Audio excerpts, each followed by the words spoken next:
हाय बेचारी बहू। सरिता की शादी एक अच्छे परिवार में हुई है। उसका पति रोहन उसे बहुत प्यार करता है। घर में उसकी सास शांति और ननद मीनाक्षी भी है, जो सरिता के किसी काम में दखल अंदाजी नहीं करती। लेकिन फिर भी सरिता को ऐसा लगता है कि दुनिया की सबसे ज्यादा बेचारी बहू वही है और सबसे ज्यादा अत्याचार उसी पर हो रहा है। माँ जी, ये लीजिए आपकी चाय। अरे बहू, तूने इतनी ज्यादा चीनी क्यों डाल दी चाय में? हाय हाय माँ जी, मैंने तो उतनी ही मीठी बनाई है जितनी मीठी आपको पसंद है। माँ जी, आपको तो मेरे हाथ की चाय अच्छी ही नहीं लगती। जब देखो कुछ न कुछ कमी निकाल ही देती हो। अरे बहू, तू एक बात के पीछे ही पड़ जाती है। मैंने ऐसा कब कहा कि तू रोज चाय खराब बनाती है?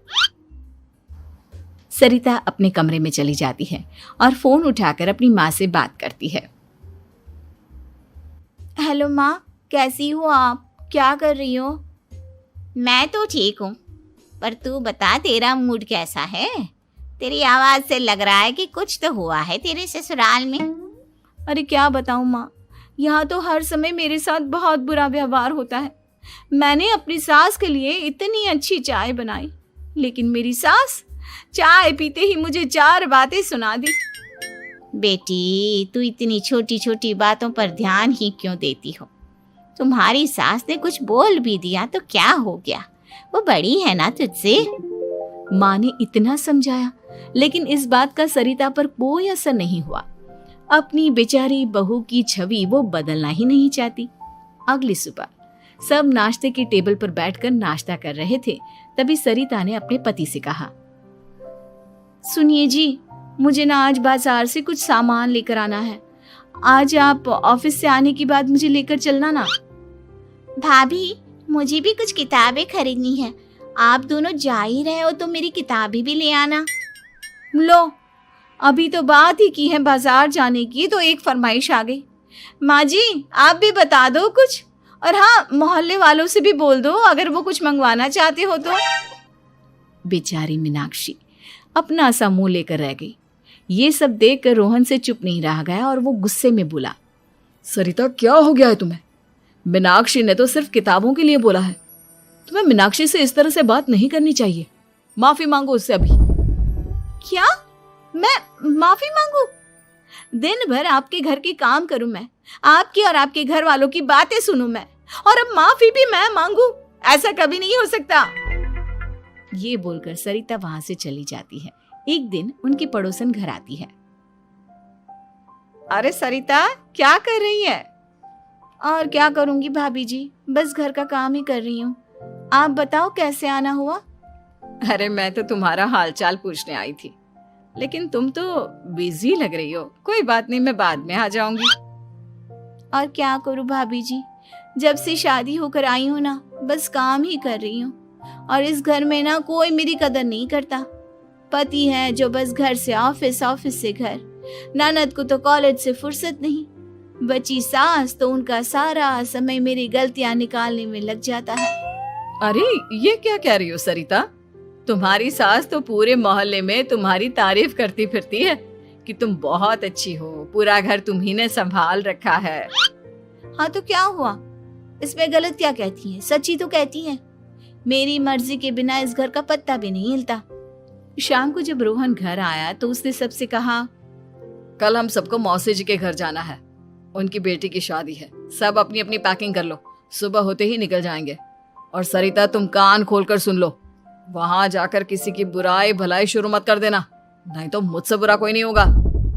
हाय हाय जी, आप तो ऐसे कह रहे हो जैसे मैं सुबह शाम सबकी बुराई करती फिरती हूँ। आज तक कोई कह नहीं सकता कि मैंने किसी की पीठ पीछे किसी के बारे में कोई बुरी बात बोली हो तो। अरे बस बहू, बात को और ज्यादा आगे मत बढ़ा। हमें सब पता है तू हमारे साथ क्या व्यवहार करती है। ये बात घर तक रखना, शादी में किसी को कुछ मत बोलना, नहीं तो सब कहेंगे कि शांति की बहू कितना बोलती है। हाँ हाँ, सब कुछ तो मैं ही बोलती हूँ ना। आप लोग तो हर समय फूलों की बारिश करते रहते हो मेरे ऊपर। सारी गलती मेरी है जो मैं इस घर में आई। सबका कितना ध्यान रखती हूँ, लेकिन फिर भी मेरी तो आप लोगों की नजर में कोई कदर ही नहीं है। अगली सुबह सब लोग मौसी जी के घर पर चले जाते हैं। वहां पर शादी का माहौल होता है, सब जगह चहल पहल होती है, बहुत सारे मेहमान आए हैं। सरिता को वहां बहुत अच्छा लग रहा है। वो अपने मन में सोचती है, यहाँ कितना अच्छा लग रहा है, कितनी रौनक है। मैं यहाँ किसी से ज्यादा बात नहीं करूंगी। अगर मेरे मुंह से कुछ ऐसा वैसा निकल गया तो रोहन जी तो मुझसे गुस्सा हो जाएंगी। सरिता ये सब सोच ही रही थी कि वहां रोहन की कजिन साक्षी आ गई और सरिता से बोली, आप सरिता भाभी हो ना? जितना आपके बारे में सुना था आप तो उससे भी ज्यादा सुंदर हो। हाँ वो तो है, मेरी सुंदरता की तारीफ सब करते हैं। मेरे मायके में तो सब यही बोलते हैं कि रोहन जी की किस्मत बहुत अच्छी है जिन्हें मैं मिली। लेकिन आप कौन है? मैंने आपको पहचाना नहीं। मैं रोहन भैया की कजिन हूँ। आपकी शादी पर नहीं आ पाई थी ना, इसलिए आप मुझसे मिली नहीं कभी। शांति मौसी और मीनाक्षी आपकी बहुत तारीफ करते हैं। क्या कहा तुमने? मेरी तारीफ? कभी नहीं। मेरे ससुराल वाले कभी मेरी तारीफ कर ही नहीं सकते। मैं इतनी अच्छी हूँ, मेहनती हूँ, लेकिन उन्हें तो मेरी कदर ही नहीं। सारा दिन घर का काम करती हूँ, फिर भी मेरी सास ना मुझे सुनाती रहती है और पति भी मेरी सास की साइड लेते हैं। ना कभी बाहर ले जाते हैं ना कहीं घुमाने। अगर घुमाने के लिए कभी बोल भी देना तो उनकी बहन बीच में आ जाती है। मैं कैसे रह रही हूँ उस घर में ये मैं ही जानती हूँ। सरिता की ये बातें सुनकर साक्षी को बड़ी हैरानी हुई। अब वो हर किसी के सामने अपनी बढ़ाई और ससुराल वालों की बुराई करने लगी। रोहन और शांति को सरिता पर बहुत गुस्सा आया, लेकिन वो चुप रहे। अगले दिन जब वो अपने घर पर आए, सरिता, तुमने क्यों सबके सामने मेरी इज्जत का तमाशा बनाया? तुमसे बोला था ना कि चुप रहना। अजी ऐसा भी क्या कह दिया मैंने जो इतना भड़क रहे हो? तुम जहां जाती हो अपना रोना शुरू कर देती हो, कभी किसी दूसरे की बात ही नहीं सुनती, बस अपनी कहती रहती हो। तुमने सबके सामने हमारा तमाशा बनाकर रख दिया है। हे भगवान, मुझे अपने पास बुला ले।